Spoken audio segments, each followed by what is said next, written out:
अच्छा जी, after a very long time, कितने अरसे बाद हम ये कर रहे हैं दोबारा? 2 महीने के गैप के बाद, but I think a lot of other things were going on.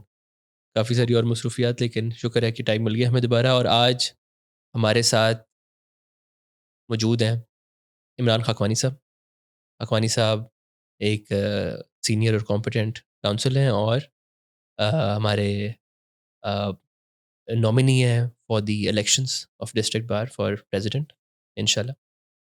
तो खाकवानी साहब, थोड़ा सा बताएं अपना इलेक्शंस के बारे में। ये आपके दूसरे इलेक्शंस हैं। आप पहले भी जी, जी। माशाल्लाह अल्लाह ने आपको कामयाब किया, इज़्ज़त दी बहुत। और हम तो उस वक़्त प्रैक्टिस नहीं करते थे। मगर किस साल की बात थी खाकवानी साहब? 2016-17।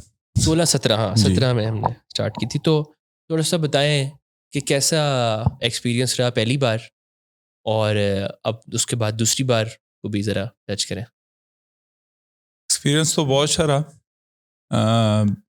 आफ्टर अ लॉन्ग टाइम जब मैंने प्रैक्टिस स्टार्ट की 2001 में एनरोल हुए डिस्ट्रिक्ट बार में आके, उसके आफ्टर 15 इयर्स हुँ। मैंने सोचा कि ओहो! इलेक्शन में पार्टिसिपेट करना चाहिए। बहुत लंबा टाइम। तो उसमें प्रैक्टिस बहुत कर ली, हुँ, और इसके साथ-साथ जो है वोकला की फलाह के लिए कोई ऐसा इकदामात बिल्कुल। उठाने चाहिए, तो जिससे हमारी कम्युनिटी को फ़ायदा हो। तो फिर 2015 में दोस्तों से मशवरा किया कि इलेक्शन लड़ते हैं। दोस्तों ने साथ दिया और बस इलेक्शन शुरू कर दिया। 2015 पूरा कैंपेन का ईयर था मेरा। हुँ, 2016 9 जनवरी 2016 में इलेक्शन हुए थे। तो वो इलेक्शन अल्लाह के करम से जीत गए। तो 2016 से 17 तक का टेन्योर था। हुँ, तो उस पहली दफ़ा मैंने कोई ऑफ़िस होल्ड किया था ऑफ़िशियली। तो उसमें मेरे साथ जो प्रेसिडेंट थे अज़ीम उल हक पीरज़ादा थे। बड़ा कोऑपरेटिव इंसान थे बहुत। उन्होंने बहुत कुछ सीखने को मिला। सीनियर लॉयर हैं सुप्रीम कोर्ट के वो। हुँ, तो उस हवाले से हमसे उस वक़्त जो मुमकिन हो सकता था बार के लिए, जो हम कर सके वो हमने किया। तो उसमें हमारे टेन्योर में से जो सबसे इम्पोर्टेंट स्टेप जो हमने उठाया, वो था कि हमारी जो बार की डिस्पेंसरी है ना, हुँ, वो सही तरह फ़ाल नहीं थी। थी तो सही, लेकिन ये है कि उसकी हालत जो है ना बहुत ही खस्ता, और मेडिसिन्स का ना होना, हुँ, और डॉक्टर्स की अवेलेबिलिटी नहीं होती थी। तो उस हवाले से फिर हमने डिप्टी कमिश्नर थे नादर चट्टा साहब, हुँ, तो उनसे याद है। मीटिंग की। खैर उन्होंने भी बड़ा वार्मली वेलकम करते हुए बड़ा कोऑपरेट किया। उन्होंने हमें एक बड़ी जदीद किस्म की ना डिस्पेंसरी बना के दी, जो अभी तक मैं समझता हूँ वकला हमारे उससे मुस्तफ़ीद हो रहे हैं। हुँ, तो उसके बाद फिर जो है दोस्त जिन्होंने मिलकर इलेक्शन लड़ा था, तो सब ने एक्टिवली पार्टिसिपेट करना शुरू कर दिया बार इलेक्शंस में। हुँ, और प्रैक्टिस के हवाले से भी अपने काम को, अपनी चीज़ों को, वो भी साथ लेके चलते रहे, क्योंकि बेसिकली जो बाय प्रोफेशन हम लॉयर हैं। बिल्कुल। और उसमें जो हमारा बिजनेस है मैं समझता हूँ, तो वो भी यही है कि हमने जो भी कमाना है वकालत से ही कमाना है। तो वो भी साथ साथ, और साथ में बाहर पॉलिटिक्स भी चलती रही हैं, अब हुँ, चल रही हैं। बिल्कुल। तो इस दफ़ा फिर after a span of gap of 7 years हुँ, दोबारा कंटेस्ट करने जा रहा हूँ प्रेसिडेंट डिस्ट्रिक्ट बार मुल्तान का। इंशाल्लाह। तो बस उसमें भी दोस्त बड़ी कोऑपरेट कर रहे हैं, हुँ, साथ हैं। बहुत सारी चीज़ें जो उस वक्त करने वाली रह गई थी, या उसके बाद पता चला कि हमें ये करना चाहिए था, जो हम नहीं कर सके। इंशाल्लाह ताला वो उम्मीद है इस दफ़ा उसको हम हुँ। अमली जामा पहनाएंगे, उसको मैं करेंगे। इसको आपकी बात जो काटूँगा, लेकिन मुझे ये बात बहुत पसंद है। ये जो बात है ना, जो आपने बताई, आपकी प्रैक्टिस वाली, कि आप क्योंकि एक कॉम्पिटेंट और प्रोफेशनल काउंसल हैं, खुद वकील हैं, ये बड़ा अच्छा है। क्योंकि मुझे लगता है जो भी बंदा अगर लीड करना चाह रहा हो, खासतौर पे यूथ को और यंग लॉयर्स को, और आपका माशाल्लाह बड़ा अच्छा ताल्लुक है यंग लॉयर्स के साथ, बड़ा अच्छा राब्ता है ग्रास रूट लेवल पे, तो वो बंदा अगर खुद वो प्रैक्टिसेस नहीं अपनाता अपनी ज़िंदगी में, तो वो दूसरे को लीड बाय एग्जांपल कैसे करेगा? वो उन्हें कैसे कहेगा कि देखो जी, मैं प्रोफेशनली क्लाइंट्स को कैसे डील करता हूँ, देखो मैं अदालत का एहतराम करता हूँ और जाके बहस करता हूँ, देखो मैं यूनिफॉर्म प्रॉपर पहनता हूँ। वो खुद नहीं करता, तो वो यंग लॉयर्स का, आपकी ये बात बहुत अच्छी है और आई थिंक इसी वजह से ज़्यादा यंग लॉयर्स का रुझान भी आपकी तरफ इसीलिए ज़्यादा हुआ। लेकिन हमें कोई इंसाइट दें इलेक्शन के बारे में, जो कि बज़ाहिर ऐसा लगता है कि आम वकील तो नहीं लड़ सकता, बहुत ज़्यादा खर्चा करना पड़ता है, इससे बहुत पैसे लगते हैं। इनसाइड जो है वो बार पॉलिटिक्स जो है वो इज़ वेरी सिंपल।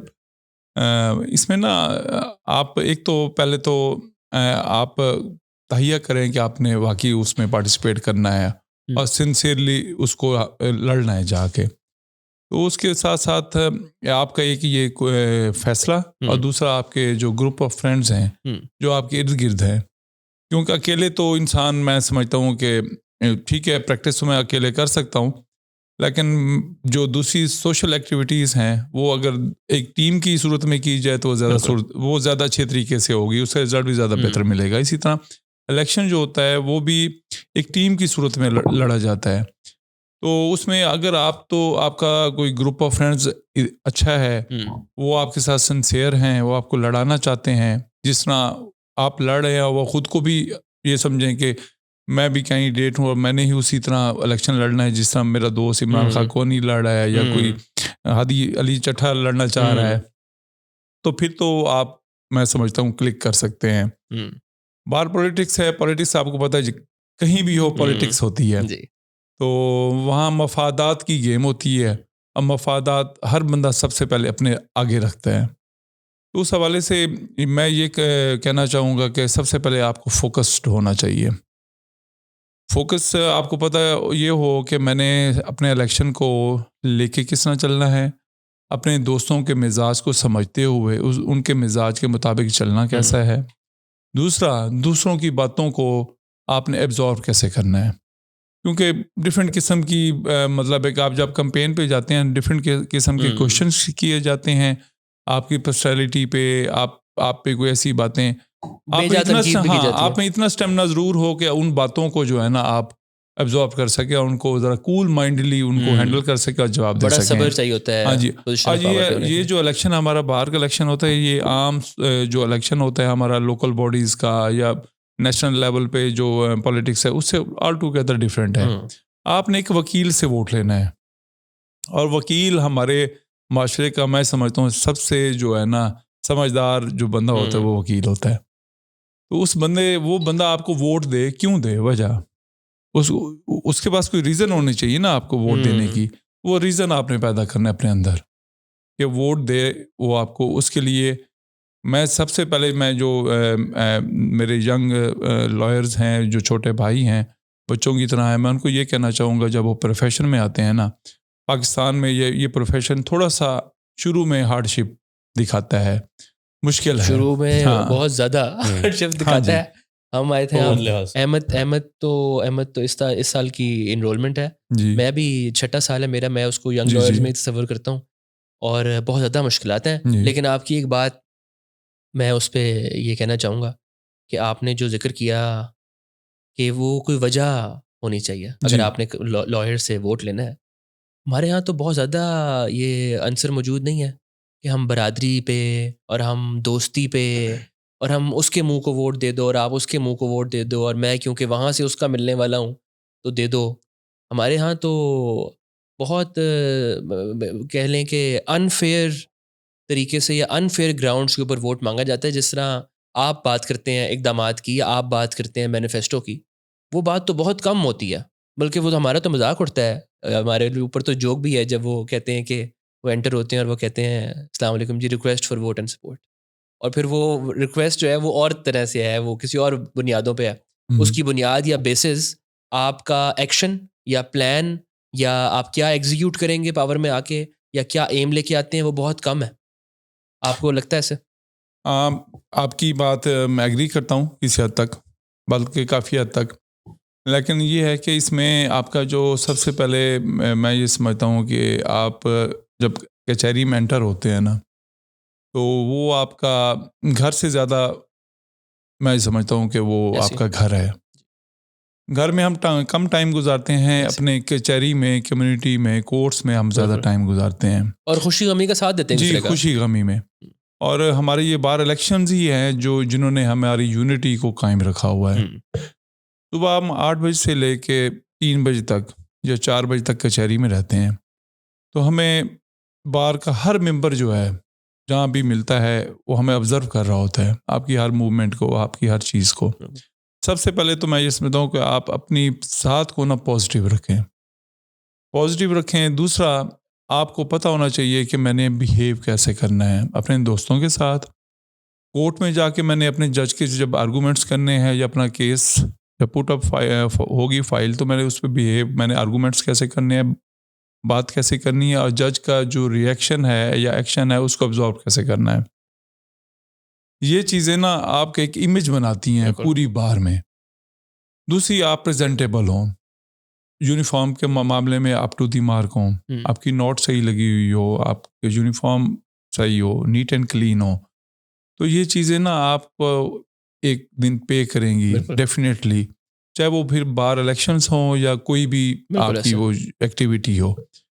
तो जब मैंने तो अपनी इस कैंपेन में ये नोट किया है कि लोग, मुझे दोस्त कहते हैं, नहीं जी आप जाएंगे तो आपसे ये क्वेश्चन पूछे जाएंगे, आप जाएंगे तो फलां वकील साहब हैं बड़े मिजाज के जो बहुत तेज़ हैं, वो ऐसे वो आपसे क्वेश्चन करेंगे। मेरे साथ कभी नहीं हुआ।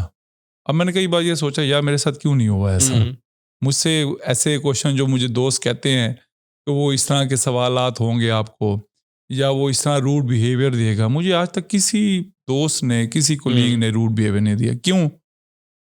वो इसलिए कि जब आप जाके किसी को रिस्पेक्टफुली बोलेंगे ना, उसके पास कोई जवाब नहीं होगा आपको। मैं समझता हूँ कि आपको रूड जवाब देने का या इस तरह का।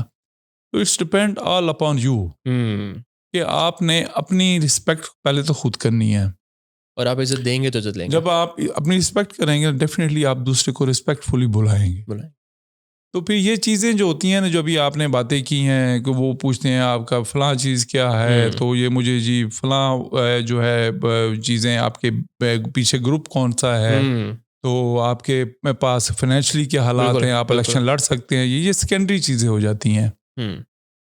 बात वही कि आपने एक वकील का वोट लेना है। बिल्कुल। वकील आपको पहले तो आपके ज़हनी तौर पे आपको कबूल करे कि आप उस कैंडिडेचर जो इसके लिए सीट के लिए उसे आप लीड उसके कर पास सकते जा हैं। रहे हैं, वो आप यू आर एलिजिबल और नॉट। अगर वो तो आपको एलिजिबल समझ लेता है, फिर तो आप उसका वोट ले सकते हैं। अगर वो पहले दिन से आपको एलिजिबल नहीं समझ रहा ना, वो जब मैं कहता हूँ जितने मर्जी यूज़ किया आप जाके रिक्वेस्ट कर लें, मेरा वो कभी भी वोट कोई नहीं मजबूरी देगा। नहीं है उसकी। हाँ, तो उसके लिए आपको एलिजिबल खुद बनाना पड़ता है अपने आप को। तो वो आपका अपना बिहेवियर है, आपकी लॉ की जो वहाँ अपने प्रोफेशनली आप वहाँ अपनी प्रैक्टिस करते हैं, बिल्कुल। दोस्तों के साथ रवैया, इवन कोर्ट के मुलाजिमीन के साथ बिल्कुल, रवैया, बिल्कुल, बिल्कुल। आप जो हमारा क्लर्क होता है उसके साथ आपका रवैया, एक-एक चीज़ जो है ना, जब आप कैंडिडेट बनते हैं तो वो आपके सामने एक आईने की तरह आ आ जाती है। जाती है। तो उसमें मैं ये समझता हूँ कि हमारे नौजवान को चाहिए सर इन चीज़ों का ख्याल रखें। नौजवान से सर थोड़ा सा क्वेश्चन है कि जी। तो वी बिंग यंग लॉयर्स, हमारे साथ भी सारे जितने प्रैक्टिस करते हैं उनके भी लाइसेंस अभी फ्रेश आए हैं। आपकी सर क्या एडवाइस है, रिकमेंडेशन है कि यंग लॉयर्स को पॉलिटिक्स में पार्टिसिपेट करना चाहिए कि नहीं करना चाहिए? क्योंकि हमें एडवाइस ये मिलती है आते हुए कि आपने नहीं पार्टिसिपेट करना पॉलिटिक्स में, आप अपना आपका ये काम करने का टाइम है, आप सीखें, प्रैक्टिस करें, कोर्ट्स में जाएं, कोई काम नहीं है वैसे जाके कोर्ट में बैठ जाएं, ऑब्जर्व करें। तो आप इस पर क्या कहेंगे कि पार्टिसिपेट करना चाहिए कि नहीं करना? जो यंग लॉयर है जब वो कचहरी में आता है तो वो ये एम लेके आता है कि मैंने एक बड़ा वकील बन, और प्रोफेशनली वो ये कहता है कि ये मेरा प्रोफेशन है, अब मैंने इसी प्रोफेशन से ही कमाना है, ज़रिया इसी मौश मेरा प्रोफेशन यही है। से इसी को स्टार्ट करना है, जो भी अपने इश्यूज हैं वो इसी कैरियर से ही मैंने लेके चलने हैं। सबसे पहले प्रायोरिटी पे आपको अपने प्रोफेशन का, अपने काम को प्रायोरिटी देना चाहिए। उसके बाद जो दूसरी एक्टिविटीज़ हैं, ये ऐसी है कि हम अपने बच्चों को एक छोटे स्कूल में भेजते हैं, हम कहते हैं नहीं यार ये बच्चे को ना हम किसी बड़े स्कूल में दाखिल करेंगे। क्यों? कभी आपने ये इस क्यों को जाना है क्यों? वो इसलिए, बड़े स्कूल में ना बिल्डिंग बड़ी होगी, ग्राउंड्स बड़े होंगे, पढ़ाई तो होनी है ना वहाँ। पढ़ाई के अलावा अदर एक्टिविटीज, स्पोर्ट्स हो गई, आपके कोई सेमिनार्स हो गए, स्पीचेस हो गई, ये जाके ना एक ग्रूम करके ना एक अच्छा इंसान बनाती हैं। और इसी तरह अब जो छोटा स्कूल है उसमें पढ़ाई तो वो भी वही बुक्स हैं, सब्जेक्ट हैं, बिल्कुल। मैट्रिक तक तो मैं समझता हूँ एक जैसी पढ़ाई है हर बिल्कुल। स्कूल की। बड़े स्कूल को चूज़ इसलिए किया जाता है कि वहाँ ऐसी एक्टिविटीज़ की करवाई जाती हैं, की जाती हैं जिससे आपकी ग्रूमिंग होती है। और इसी तरह ये जो हमारी कम्युनिटी है, हमारा प्रोफेशन है, जब हम बाहर में आते हैं तो ये भी उसी एक सेंटर की तरह है। लर्निंग एक एक एक सेंटर है जहाँ रह के हम काम भी करते हैं और अपनी ग्रूमिंग भी करते हैं। तो ग्रूमिंग जो है वो अकेले काम से तो नहीं होगी, वो अदर एक्टिविटीज़ से भी होगी। वो जो बार पॉलिटिक्स है ना, ये ग्रूम करके आपको एक अच्छा वकील और एक अच्छा इंसान बनाने में बुनियादी किरदार अदा करते हैं। क्योंकि जब आप अपनी प्रैक्टिस के साथ साथ बार इलेक्शन में पार्टिसिपेट करेंगे ना, तो आपको आपके अंदर बहुत कुछ बर्दाश्त करने का, बात करने का, अपनी बात को मनवाने का एक आर्ट पैदा होगा। बिल्कुल। और जो वकालत है, मैं क्या समझता हूँ कि it is a art. Very true. जितना अच्छा इस आर्ट को आप परफॉर्म करेंगे उतने अच्छे वकील बनेंगे आप। तो ये चीज़ें आपको सिखाएंगी बार के इलेक्शंस, लोगों से मिलना, वहाँ जाके रिक्वेस्ट करना, वोट मांगना, ये आपको एक आर्ट, एक मांगना, एक चीज़ें, एक सेल्फ कॉन्फिडेंस ये पैदा करेंगी। तो ये चीज़ें लाजमन पार्टिसिपेट करना चाहिए। क्योंकि और आपको पता होगा कि हमारे जो प्रोफेशन है, हमारे माशरे में हमें क्या क्या डिफ़िकल्टीज़ फेस करनी पड़ रही हैं। जब आप एक सीनियर लॉयर बनेंगे जाके, तो आप इस पोजीशन में होंगे कि वो जो चीज़ें आप फेस करते हैं, नए आने वाले फेस नहीं करेंगे। बिल्कुल। आपकी बात का मैं ये जवाब समझता हूँ नहीं, मुनासिब नहीं, है। सही, हाँ, बहुत अच्छा आंसर दिया सर आपने। और मुझे लगता है कि आप इलेक्शन की एक्टिविटीज़ से तो कुछ हद तक अपने आप को मुबर्रा रख सकते हो एज अ न्यू एंट्रेंट, लेकिन आप अपने शख्सियत या अपने रोल को डिस्ट्रिक्ट कोर्ट्स में अलग नहीं कर सकते पॉलिटिक्स से, क्योंकि वो आपका नुमाइंदा है, उसने आपको रिप्रेजेंट करना है, आपके मसाइल वो करेगा। अब अगर हम अहमद, अगर आप over the top of your head, आप क्या लगता है कि आपके क्या ऐसे मसाइल हैं जो आप, इंशाल्लाह हमारे पास सामने नेक्स्ट प्रेसिडेंट बैठे हैं डिस्ट्रिक्ट बार के, क्या आप इनके सामने मुतालबा रखोगे? आपको क्या लगता है, आप क्या कहोगे कि सर ये मेरे मसले हैं, इन पे प्लीज़ आपने काम करना है, अगर आप इंशाल्लाह जब आप जीतेंगे? टॉप ऑफ माई हेड 2-3 बातें जो अभी आ रही हैं, वैसे तो काफ़ी सीरियस इश्यूज होंगे। जो मेरे ज़हन में आ रहा है सबसे पहले तो एक पार्किंग का बड़ा इशू है कचहरी का। जी। इसे वकीलों से ज़्यादा जो आम पब्लिक है बाहर रोड पे, वो बहुत तंग होते हैं। 3-3 4-4 लाइनें लोग लगा के चले जाते हैं गाड़ियों की। उनका तो कोई इशू नहीं है, अब ना उनकी गाड़ी को पुलिस वाले करते हैं कुछ ना जी। कुछ। लेकिन जो लोग पब्लिक वहाँ से गुजर रही है, जी, जी। वो आए दिन सोशल मीडिया पे पोस्ट लगी होती हैं। लोगों ने कोई फिक्सड, इस तरह के कुछ पेजेस हैं, उस पे लोगों ने लगाया होता है, मुल्तान ने कुछ पेजेस हैं कि इसका कुछ करें। जैसे लोगों ने गुजरना होता है, इतनी ट्रैफिक होती है, ट्रैफिक ब्लॉक होती है, पुलिस भी खड़ी है, कुछ करने। वो बड़ा इशू है। फिर एक इशू है कि कुछ ऐसे भी है कि अब कितने साल से लोग प्रैक्टिस कर रहे हैं, लोगों के पास अपने चेंबर्स नहीं है। ऐसे लोग हैं जिनके पास 3-3 4-4 हैं, जो सीनियर लॉयर्स हैं, कुछ हैं। तो बेसिकली ये तुम पॉइंट आउट कर रहे हो किसी किस्म की फेवरेटिज्म, या नहीं, एक, वो एक मुख्तलिफ जो है किस्म का रवैया कुछ लॉयर्स के साथ और कुछ हद मुख्तलिफ? नहीं, ऐसा लगता है आपको मैं कि नहीं, वली साहब ऐसा होता है? अहमद ने जो बात की है, जहाँ तक मैं समझाऊँ, वो एक तो पहले ये जो पार्किंग वाला इशू है उसको मैं थोड़ा सा डिस्क्राइब कर दूँ। जरूर। वो एक मिसकंसेप्शन है कि ये शायद प्रॉब्लम हमने क्रिएट किया हुआ है। एक्चुअली मुल्तान बार जो है ना, वो पाकिस्तान की तीसरी बड़ी बार शुमार की जाती है। 7,000 प्लस मेंबर्स हैं इसके। और एक्टिव जो मेंबर्स हैं जो रेगुलर कचहरी आते हैं, मेरे ख्याल वो 3,500 प्लस हैं, 4,000 के करीब। हाँ, एक्चुअली प्रैक्टिस आते हैं, डेली आते हैं। वो एक तो 3,500 से 4,000 वकील रोज आता है। फिर उनका क्लर्क है, इतने ही होंगे, 3,000 क्लर्क होंगे। बिल्कुल। उसके बाद क्लाइंट्स हैं, जनरल पब्लिक आती है। क्लाइंट्स के अलावा दूसरे यहाँ दफ्तर डीसी का ऑफिस है, कमिश्नर का ऑफिस है, अकाउंट ऑफिस है हमारे अंदर, ठीक है। इसमें उससे रिलेटेड काम करने वाले जो हैं, जिनको काम पड़ता है, वो लोग आते हैं। तो कम से कम मेरे ख्याल में बहुत बड़ी तादाद लोगों की जो है ना, उस कचहरी, जो ज़िला कचहरी है, उसके अंदर आती है। अब ये काम बार का तो नहीं है कि वो बार जो है बार जगह कहीं से वो प्रोड्यूस ऐसी कर ले या ले कोई वो खुद, तो जिसके लिए पार्किंग, ये काम है इंतज़ामिया का, ये काम है डीसी साहब का, ये काम है डिस्ट्रिक्ट एंड सेशन जज का। जब वो भी वहीं डिप्टी कमिश्नर साहब डेली आते हैं वहाँ, उनको नज़र नहीं आता कि यहाँ पार्किंग का मसला है, तो उसके लिए उनको चाहिए कि हुकूमत वक्त को, हुकूमत पंजाब को लिखें कि हमें ये इश्यूज़ जो हैं वो फेस करने पड़ रहे हैं। काइंडली हमें जो जगह है पीछे पुलिस लाइन की, मुल्तान में इस वक्त 3 पुलिस लाइनें हैं। पुलिस लाइन नंबर 1 जो कचहरी से मुल्का है, ये सबसे पुरानी है। फिर पुलिस लाइन नंबर 2 रज़ाबाद बनी हुई है, बहुत बड़ी पुलिस लाइन बनी हुई है। एक तीसरी बड़ी बनी हुई है जो इससे भी ज़्यादा बड़ी है, वो मतीतल में बनी हुई है।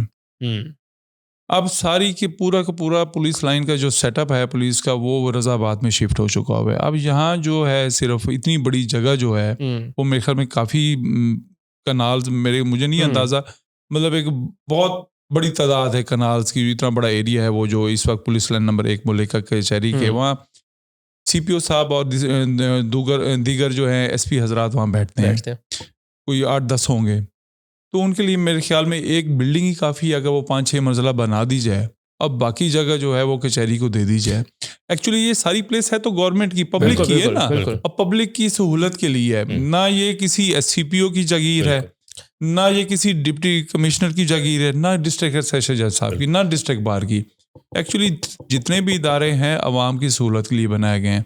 लेकिन हम बदकिस्मती ये है कि हम कहते हैं ये जी हमारे महकमे की ज़मीन है, ये हम नहीं देंगे, चाहे वो इस्तेमाल हो रही है नहीं हो रही। तो इसमें तो बुनियादी किरदार बनता है एडमिनिस्ट्रेशन का, और ये कसूर भी उन्हीं का है जो हमारे ऊपर थोप दिया जाता है। ये मसला अनकरीब हल हो जाएगा इंशाल्लाह ताला। कुछ जगह ले ली गई है, कुछ बाद में ले ली जाएगी, और पार्किंग प्लाजा भी बन रहा है, उसमें ये सारा जो बर्डन है बाहर जो रोड पे आपको नज़र आता है वो शिफ्ट हो जाएगा इंशाल्लाह ताला। आइंदा आपको फेस नहीं करना पड़ेगा। और दूसरा चैम्बर्स के हवाले से मैं ये कहना चाह रहा हूँ, उसमें ना फेवरेटिज्म है ना कुछ। चैम्बर्स एक्चुअली जो है बार के पास तो फ़ंड होते नहीं हैं। बार के पास इतने फ़ंड आते हैं कि वो अपने मामलात, मुलाजमीन की तनख्वाहें चला सके वो, तो उसके लिए ना फ़ंड्स दरकार हैं। और फ़ंड्स जो हैं वो पंजाब बार ने देने हैं हमें। पंजाब बार को किसने देने हैं? गवर्नमेंट ने देने हैं। अब गवर्नमेंट देती है पंजाब बार को फ़ंड कि आप तहसील बार और डिस्ट्रिक्ट बार को डिस्पर्स करें, वो नहीं करते, अपने पास रखते हैं, यूज़ कर लेते हैं, किसी भी वो बार को नहीं देते। बाकी जो रह जाते हैं वो लैप्स हो जाते हैं, वापस चले जाते हैं। तो इसलिए जितने भी तहसील बार हैं वो कहते हैं ना, वो अपनी मदद आपके तहत चल रही है। तो उसमें अब काफ़ी चैम्बर्स इस दफ़ा इस एग्जेक्टिव ने भी मेरे ख्याल में कोई 200 के करीब चैम्बर्स बनाए हैं। तो तादाद इतनी ज़्यादा हो गई है कि एक चैम्बर पे 4-4 वकील बैठ रहे हैं। तो मेरे ख्याल में आने वाले 2-3 सालों में ये मसला भी काफ़ी हद तक रिजॉल्व हो जाएगा। तो इस हवाले से मैं जो यंग लॉयर है उसको ये कहना चाहूँगा, ऑप्टिमिस्टिक रहें, इंशाल्लाह ताला हालात पहले से ज़्यादा बेहतर हो जाएंगे। आने वाले दिनों में आने वाली एग्जेक्टिव इंशाल्लाह अच्छा परफॉर्म करेगी। तो वो आपके चैम्बर्स के हवाले से हों, आपके फाइनेंशियल इश्यूज़ हों, कोई मेडिकल के इश्यूज़ हों, इंशाल्लाह ताला कोई ऐसी चीज़ें इक़दामात उठा जाएंगे। अल्लाह ने मौका दिया, इस इलेक्शन में जीतेंगे इंशाल्लाह ज़रूर, तो ऐसी चीज़ें कर जाएंगे जो हमारे ओल्ड एज लॉयर हैं जो ज़्यादा बूढ़े हो गए हैं, अब वो उनमें एनर्जी नहीं रही प्रैक्टिस करने की, और सिर्फ वो डिपेंड करते थे अपनी प्रैक्टिस पे। उनके हालात भी मैंने देखे हैं कोई अच्छे नहीं है। कैंपेन के दौरान जब मैं जाता हूँ उनसे मुलाकात होती है। तो इसी तरह नौजवान वकला हैं, उनको भी बड़े मसाइल हैं अपने लाइसेंस बनवाने की, उसमें अपने दूसरे इश्यूज़ में, अपनी स्टार्टअप करने में। उस हवाले से डेफिनेटली हम एक बहुत बड़ा कदम उठाने जा रहे हैं और इंशाल्लाह उठाएंगे, और उसका फ़ायदा जो है वो आने वाले जो भी लॉयर्स नौजवान आएंगे या हमारे सीनियर लॉयर्स हैं वो उठाते रहेंगे इंशाल्लाह। बिल्कुल। मैं तो पर्सनली बड़ा ऑप्टिमिस्टिक हूँ सारी जो लीगल फ्रेटर्निटी या हमारा जो लीगल सीन है यहाँ पे उसके बारे में, कि काफ़ी हालात मेरे आंखों के सामने पिछले 5-6 साल में बहुत तब्दील हुए हैं मुल्तान बार के। और आप भी देख रहे होंगे किस किस्म के लोग अब माशाल्लाह प्रैक्टिस की तरफ रुझान कर रहे हैं, और बड़ी अच्छी प्रैक्टिस कर रहे हैं, बड़ी डिफरेंट प्रैक्टिस कर रहे हैं। तो वो तो काफ़ी बेहतर है सारा। लेकिन आप थोड़ा सा, हम शुरू में करना ये बात भूल गए कि आप थोड़ा सा अपना बैकग्राउंड भी हमें दे दें। शायद हम तो जानते होंगे मगर लोगों के लिए थोड़ा सा। बेसिकली बैकग्राउंड ज़मींदार फैमिली से है। बड़े शौक से इस प्रोफेशन को चूज़ किया था कि लॉयर बनना है। I am the only lawyer in my family. मैंने लॉ किया था मुल्तान लॉ कॉलेज से 97-2000 में। उसके बाद फिर इंटर्नशिप की थी। मेरे सीनियर हैं इशफाक अहमद खान साहब, फौजदारी के बहुत अच्छे वकील थे, क्रिमिनल लॉयर थे, बहुत अच्छे। सही। अभी भी माशाल्लाह प्रैक्टिस करते हैं, अल्लाह उनको सेहतमंद तंदुरुस्त और तवाना रखे। तो उनसे हमने बहुत कुछ सीखा। तो 2001 में जो है अपना चैम्बर लिया, वहाँ से अपनी प्रैक्टिस स्टार्ट की। तो काफ़ी स्ट्रगल किया लाइफ में, बस ऑप्टिमिस्टिक रहे हैं, गोल सेट किए हैं कि हमने लाइफ में ये चीज़ें करनी है। तो बस गोल सेट करके चल पड़े हैं और काफ़ी हद तक कामयाब हो गए हैं। आगे जाके कोशिश है मज़ीद कामयाब हो जाएं। और अपने जूनियर्स को मैं ये कहना चाहूँगा, छोटों को, कि वो भी जब इस प्रोफेशन में आते हैं तो अपना एक बड़ा गोल सेट करें। बड़ा गोल सेट करेंगे तो आप वहाँ पहुँच सकेंगे उस मकाम तक। तो उस राह पे चलेंगे, उस ट्रैक पे जब चल पड़ेंगे ना, गाड़ी पहुँच ही जाएगी कभी ना कभी। तो उसके लिए थोड़ा सा सब्र भी चाहिए, थोड़ा सा हौसला भी चाहिए और बहुत सी मेहनत भी चाहिए। बड़े स्ट्रॉन्ग नर्व्स चाहिए लॉ प्रैक्टिस करने के लिए। Strong nerves. I think it's not for the week hearted. Actually इसमें दो तरह के तबके एंटर हो रहे हैं। एक तो वो क्लास है जो यूसीएल टिल से या बार करके आती है वापस। अच्छा, वो जब आती है वो बड़े एक माहौल को, एक एटमॉस्फेयर को एंजॉय करके आती है, देख के आती है। वो ये समझती है कि शायद हम पाकिस्तान जाएंगे या मुल्तान बार में जाएंगे तो हमें वही माहौल मिलेगा, लेकिन उस तरह का है नहीं, उसके टोटली अपोजिट है। बिल्कुल। तो क्योंकि हमने इसी माशरे में रहना है, हम यहीं पैदा हुए हैं, इसी मुल्क में रहना है, तो हमने इन्हीं लोगों के साथ अपने आप को चलाना है और सीखना है। बिल्कुल। तो वो सोसाइटी एक और सोसाइटी है, उसके मीन्स, उसकी चीज़ें और तरह की हैं जी। जब हम यहाँ वापस आते हैं तो हमें इसी माहौल को एब्जॉर्ब करते हुए उसी तरह की मेहनत करेंगे। तो मेहनत करेंगे तो एक दिन बड़े वकील ज़रूर बनेंगे। ये बड़ी अच्छी तरफ चलेगी ये कॉन्वर्सेशन, क्योंकि ये जो ट्रांजिशन है from law school into practising law, ये तो आई थिंक आम बच्चे जो पाकिस्तानी लॉ करके आते हैं, अब तो 5 साल का करके आते हैं, उनके लिए भी बड़ी ट्रिकी और मुश्किल है। लेकिन ख़ास तौर पे जो एक्सटर्नल डिग्री कर लें यूसीएल से या किसी और सेंटर से, और भी बहुत सारे सेंटर्स हैं, लेकिन और वो बच्चे जो एलएलबी, आई थिंक वो कम ही है, जिस तरह मैंने एलएलबी बाहर से करके मैं आया था 3 साल बाद, उनके लिए और ज़्यादा है। अब ये एक इतना डिफ़िकल्ट बैलेंस है ना यहाँ पे, कि आपने वापस आना है, तो आपने वापस आके ऑब्वियसली सिस्टम को सीखना है कि यार अच्छा काम ऐसे होता है, वो सब ख़त्म हो गया, किताबें ख़त्म, पढ़ाई ख़त्म, ये काम होता है। मगर आपने उस सिस्टम को अपने आप को तब्दील भी नहीं करने देना, क्योंकि सिस्टम में आपको पता है बहुत ज़्यादा प्रिविलेंट है गलत प्रैक्टिसेस जो करते हैं नॉर्मल लोग। जी बिल्कुल ऐसी है। जैसे एक आम रुझान है कि यहाँ पे जो वकालत का स्टाइल है वो ज़्यादा शोर मचाना है। आप जाके प्रेशराइज करते हैं जज को, खासतौर पे लोअर कोर्ट में, और आप नंबर ऑफ काउंसिल साथ ले जाते हैं और आप उसे कहते हैं जी हम तो आ गए हैं और अब ये है वो है और आप ये तो पर्सनल मैटर है जी, ये करें। तो आपने उसको भी अपने अंदर इनकलकेट नहीं होने देना, मगर आपने साथ साथ सीखना भी है उस सिस्टम को, उसी में रहना है, क्योंकि आप बाहर तो नहीं जा सकते, आप वहीं से आए वहीं तो नहीं करेंगे वापस। तो हमें ये बहुत फील हुई थी, मुझे भी और मेरे साथ जितने साथी हैं हमारे, उन सबको बहुत फील होती है कि ये हम कैसे इसको समझें और करें। जिस तरह हम, आपको पता है, हम आपके सामने 6 सालों 7 सालों से हम बड़ी मुख्तलिफ किस्म की प्रैक्टिस करते हैं। जी हाँ बिल्कुल। और हम इस वजह से बड़ी तनकीद भी सामना करते हैं, तनकीद का। हम जब शुरू में, हमें प्रो बोनो का बहुत शौक था, हम प्रो बोनो काम करते थे सारे, तो हमें मोमबत्ती माफिया भी कहा जाता था, एनजीओ का वकील भी, हालांकि हम किसी एनजीओ से हम अपना काम खुद करते हैं और कहीं से फंडेड भी नहीं है, मगर हमने वो भी फेस किया।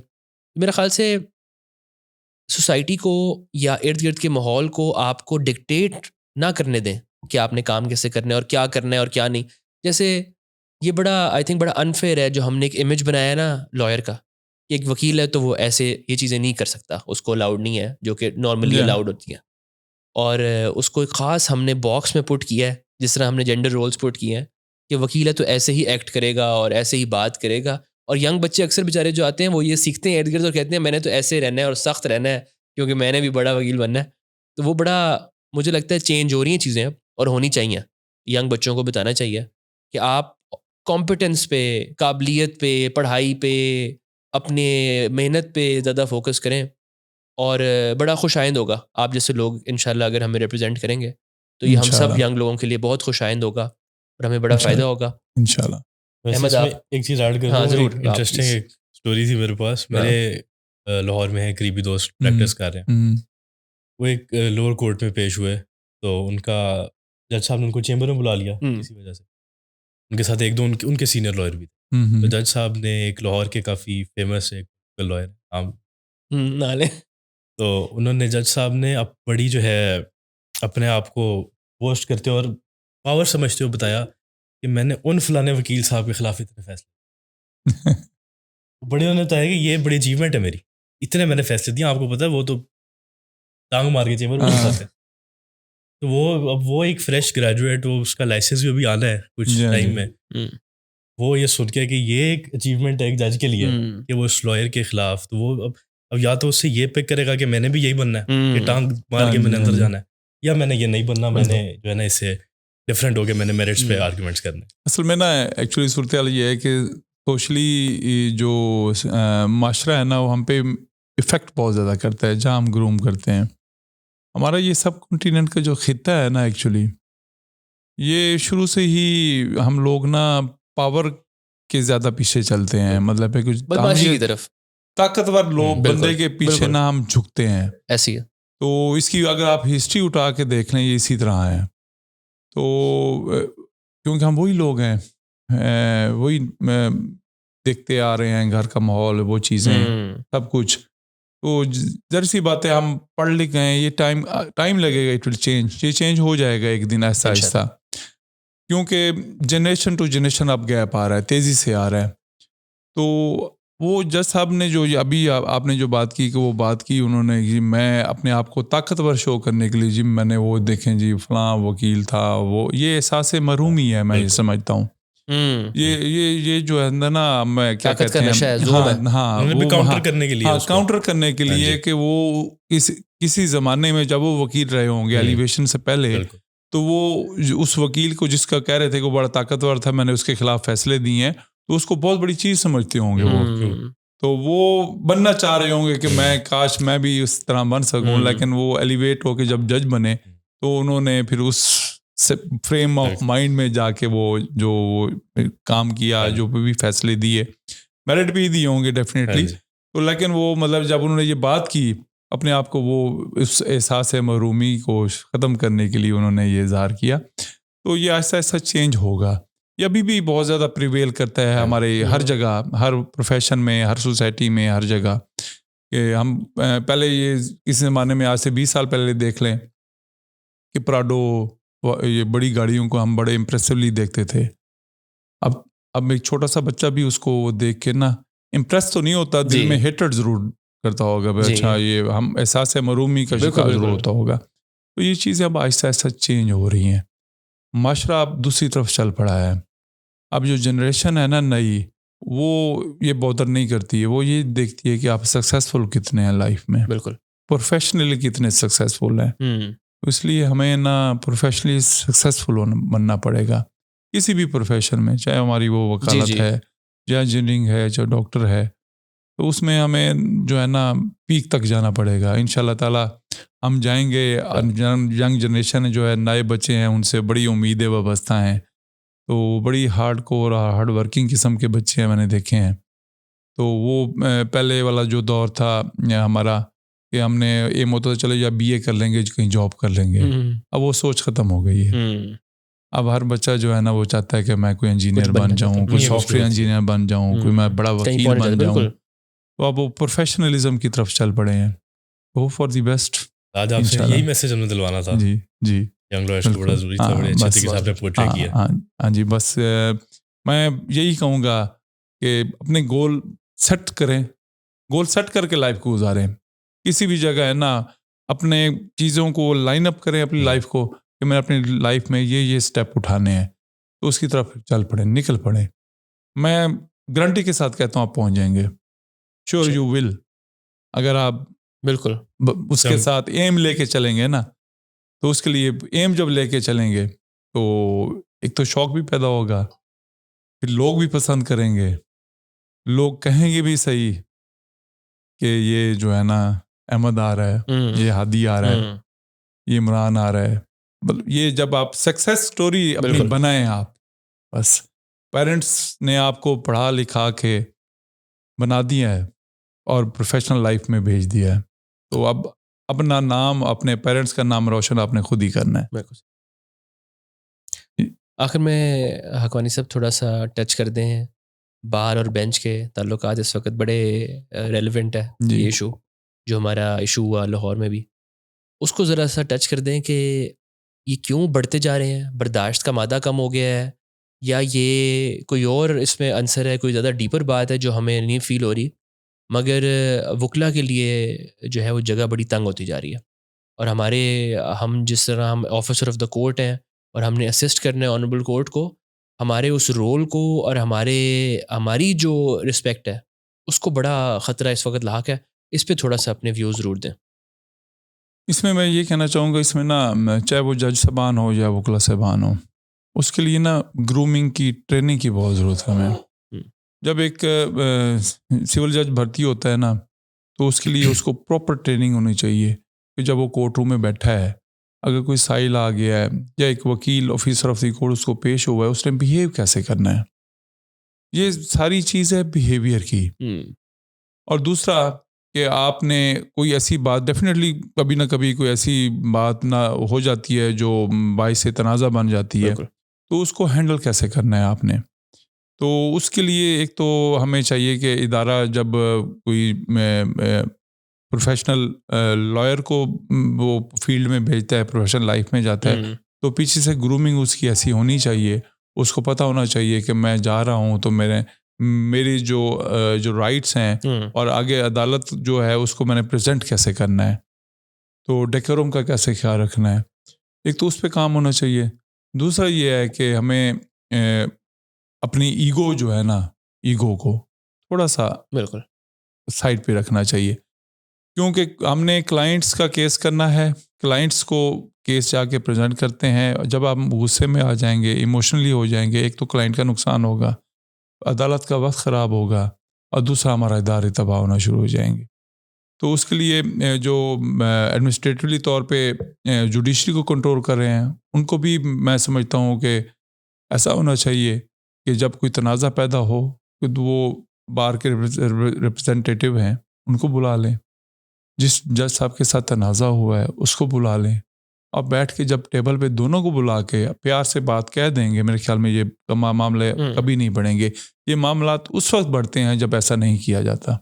बिल्कुल ऐसे कोऑर्डिनेशन जो है ना, कोऑर्डिनेशन पे अगर आप ईगो को ले आएंगे, नहीं हमने बात नहीं करनी, तो फिर ये चीज़ें बढ़ भी जाएंगी, नुकसान की तरफ भी चली जाएंगी। आई थिंक ईगो तो एज अ कॉम हमारा बहुत बड़ा इशू है। हाँ जी, ये जो हम सड़कों पे लड़ पड़ते हैं, उससे फिर इखलाकियात भी बीच में आ जाती हैं ना, भी इखलाकियात भी तबाह होना शुरू हो जाती हैं। बिल्कुल उसमें फिर ये आना शुरू हो जाता है, देखें जी वकला, ये देखें जी बड़े दहशत फैलाते हैं जी, वो वकला गर्दी करते हैं।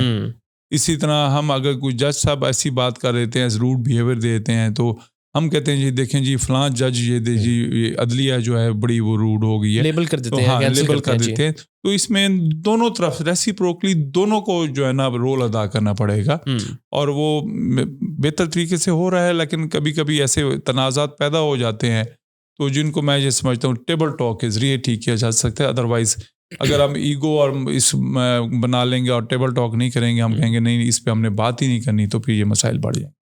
आप बिल्कुल जो आपने बिल्कुल सही पॉइंट पे जो है ना उसको हिट किया है कि इंसान है दोनों तरफ ही, और उन दोनों को ही प्रोफेशनल ट्रेनिंग की ज़रूरत है।